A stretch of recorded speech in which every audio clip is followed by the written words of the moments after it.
Hello friends, Bengal job study YouTube চ্যানেলের পক্ষ থেকে আপনাদের প্রত্যেককে জানাই স্বাগতম। আজ এক্ষুনি মাত্র পাওয়া খবর অনুসারে রাজ্য কেন্দ্র সরকারের তরফ থেকে উঠে এলো আজকের বাছাই করা 20টি গুরুত্বপূর্ণ সংবাদ। শুরুতে হেডলাইন, তারপরে বিস্তারিত খবর। বাংলায় শুরু হয়েছে ভোটের উত্তাপ। প্রকাশ হয়েছে ভোটের তারিখ 23 এপ্রিল এবং 29 এপ্রিল, আর যা রেজাল্ট 4ই মে। আর যার দিকে তাকিয়ে রয়েছে গোটা বাংলার মানুষ, কে আসছে এবার ক্ষমতায়? আবারও কি দিদির হাতেই ক্ষমতা, নাকি দাদার হাতে কিছু যাবে? এবার দিদি চলছে না, তবে হাড্ডাহাড্ডি লড়াই চলছে ভোটে। আবারও খেলা হবে স্লোগানে মেতেছে গোটা বাংলা। গোটা ভারতের চোখ থাকে বাংলার নির্বাচন, কারণ প্রধানমন্ত্রী নরেন্দ্র মোদীর মুখোমুখি দাঁড়িয়ে লড়াই করার সাহস বাংলার মুখ্যমন্ত্রী মমতা বন্দ্যোপাধ্যায়ের এবার জোরদার। আর প্রধানমন্ত্রী বারে বারে বাংলায় আসছেন, কারণ বাংলা দখল এবার তার শুধু লড়াই নয়, সম্মানের লড়াই।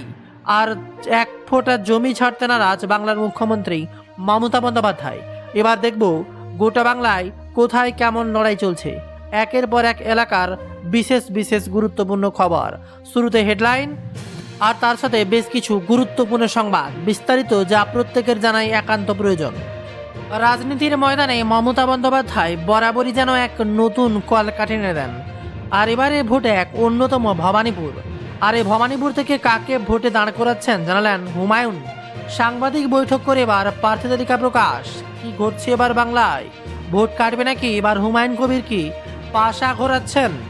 সম্ভবত বৃহস্পতিবার বিজেপির দ্বিতীয় দফার প্রার্থী তালিকা প্রকাশ হবে। দিল্লিতে চলছে জোর কদমে বৈঠক। আর এদিকে প্রার্থী ঘোষণার পরে দিকে দিকে অসন্তোষ, ক্ষোভ বিজেপি এবং সিপিএমের মধ্যে। চলছে ভাঙচুর, বিক্ষোভ।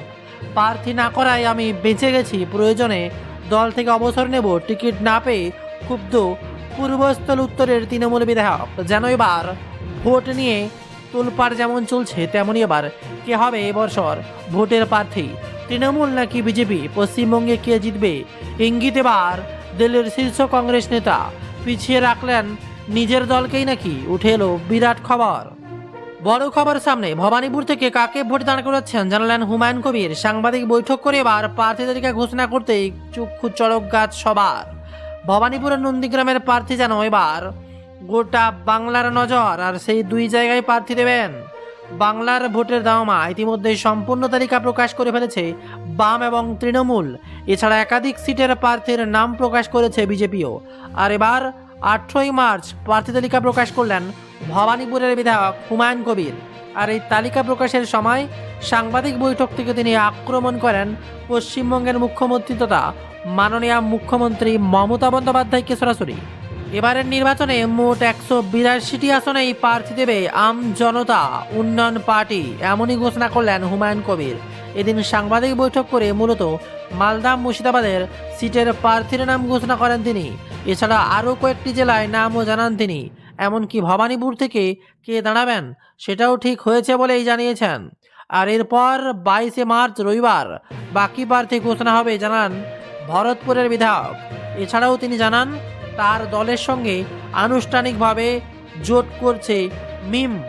22 তারিখে জানা যাবে 182টির মধ্যে কত আসনে মিম লড়ছে আর কত আসনে লড়বে হুমায়ুন কবির জনতা উন্নয়ন পার্টি। গোটা বাংলায় যেন এবার চক্ষু চড়ক গাছ। যেখানে খবর, পূর্ব বর্ধমানের পূর্বস্থলী উত্তরে প্রার্থী হচ্ছেন বাপন, আর রেজিননগর নওদায় প্রার্থী হচ্ছেন হুমায়ুন কবির। মুর্শিদাবাদের কান্দিল লড়বেন ইয়াসির হায়দার। একের পর এক প্রার্থী ঘোষণা। তবে তৃণমূল কোন কোন হ্যাভিওয়েট নেতাকে কোথায় কোথায় প্রার্থী করছে, আবার বিজেপির বা কোন হ্যাভিওয়েট নেতা কোথায় প্রার্থী হলেন, তার দিকে তো নজর একবার রাখতেই হবে। তবে তৃণমূলে কোথায় কত আসন দিয়েছে তা জানানোর পূর্বে জানিয়ে দেব এই মুহূর্তের সব থেকে গুরুত্বপূর্ণ খবর।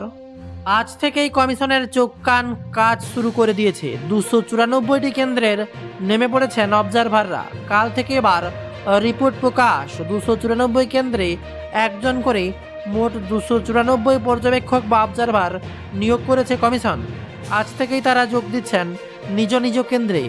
আর রাজ্যের নির্বাচন উপলক্ষে মোট 478 জন পর্যবেক্ষক নিয়োগ হয়েছে। বিরাট বড় তথ্য সামনে উঠে আসছে, যেখানে খবর আসছে আজ বৃহস্পতিবার থেকেই রাজ্য জুড়ে কাজ শুরু করছেন অবজারভার। 294 জন জেনারেল অবজারভার থাকছেন বাংলা নির্বাচনের কাজে। পাশাপাশি আসছে পুলিশ অবজারভাররা। আজকের মধ্যে এবার সংশ্লিষ্ট জেলায় যাবেন আধিকারিকরা, যেখানে পশ্চিমবঙ্গ সহ দেশের 4 রাজ্যে এবং কেন্দ্রশাসিত অঞ্চলের বিধানসভা নির্বাচনের জন্য 25 লক্ষেরও বেশি কর্মচারী নিয়োগ করেছে নির্বাচন কমিশন। তার মধ্যে রয়েছে কেন্দ্রীয় পর্যবেক্ষকরা। কমিশন জানিয়েছে মোট 832টি বিধানসভা অঞ্চলের ভোটের সময় 1111 জন পর্যবেক্ষক নিয়োগ করা হয়েছে। তারাই কমিশনের চোখ এবং কান হিসেবে কাজ করবেন বলেই খবর সামনে উঠে আসছে। গত 15 মার্চ দিল্লিতে সাংবাদিক বৈঠক করে পশ্চিমবঙ্গ, অসম, কেরল, তামিলনাড়ু এবং পুদুচেরি নির্বাচনের নির্ঘণ্ট ঘোষণা করেছে কমিশন।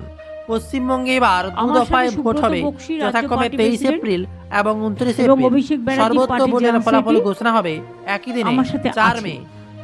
খবর উঠে আসছে পশ্চিমবঙ্গের 294টি বিধানসভা কেন্দ্রের প্রতিটিতে একজন করে সাধারণ পর্যবেক্ষক নিয়োগ করা হয়েছে, অর্থাৎ সাধারণ পর্যবেক্ষকের সংখ্যা 294 জন। এছাড়া রাজ্যের 84 জন পুলিশ পর্যবেক্ষক এবং 100 জন আইনের হিসাব পর্যবেক্ষক নিয়োগ করছে কমিশন। সব মিলিয়ে বাংলার দায়িত্ব পাচ্ছেন 478 জন পর্যবেক্ষক। সব থেকে তাৎপর্যপূর্ণ হলো মালদা, মুর্শিদাবাদ, উত্তর 24 পরগনায় প্রতি 3 থেকে 4 বিধানসভা কেন্দ্রের জন্য একজন পুলিশ অবজারভার থাকবেন। উত্তর কলকাতায় 7টি বিধানসভার মধ্যে থাকছেন 3 জন এবং দক্ষিণ কলকাতায় 4টি বিধানসভা কেন্দ্রের জন্য দেওয়া হয়েছে একজন পুলিশ অবজারভার। ভোটের বিজ্ঞপ্তি প্রকাশ না হলেও আজ বুধবার থেকে কমিশন তাদের কাজে যোগ দিতে নির্দেশ দিয়েছে বলে খবর সামনে উঠে আসে। সব প্রতীক্ষার অবসান। এবার জানাবো তৃণমূলের পুরো প্রার্থী তালিকা। এক নজরে দেখে নেব কোথায় কে কে কোন প্রার্থী ভোট জানাচ্ছেন। যেখানে 2021 নন্দীগ্রাম থেকে লড়েছিলেন মমতা বন্দ্যোপাধ্যায়। শুভেন্দু অধিকারীর কাছে পরাজয় হয়েছিলেন। ভবানীপুর কেন্দ্রে জয়ী হন তিনি। আর এই 2 কেন্দ্রে এবার বিজেপি তরফ থেকে লড়ছেন শুভেন্দু অধিকারী। বিরাট বড় খবর, 2 কেন্দ্রে এবার হাড্ডাহাড্ডি নজর রাখবে। কি কাণ্ড ঘটছে ভবানীপুর এবং নন্দীগ্রাম দুটোতেই এবার শুভেন্দু অধিকারী। 2021-এর বিজেপি আসন সংখ্যা বাড়তে পারেও তৃণমূলের জয় মোটের উপর নিষ্কণ্ঠ ছিল। 2026-এর এসআইআর এর পরবর্তী পরিস্থিতিতে অঙ্ক ঘুরে যেতে পারে বলেই মনে করছে রাজনৈতিক বিশ্লেষকরা। তবে জয়ের ব্যাপারে যথেষ্ট আত্মবিশ্বাসী মমতা বন্দ্যোপাধ্যায়। অভিষেক বন্দ্যোপাধ্যায় সুব্রত বক্সিকে পাশে নিয়ে তালিকা প্রকাশ করলেন।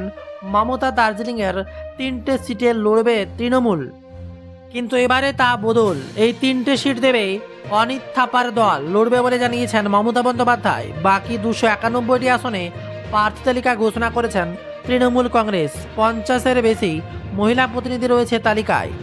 এসটি এসসি সব মিলিয়ে 84টি। বিরাট বড় খবর সামনে উঠে আসছে। একেবারে পূর্ণ তালিকা আপনাদের সামনে প্রকাশ করে জানিয়ে দেব।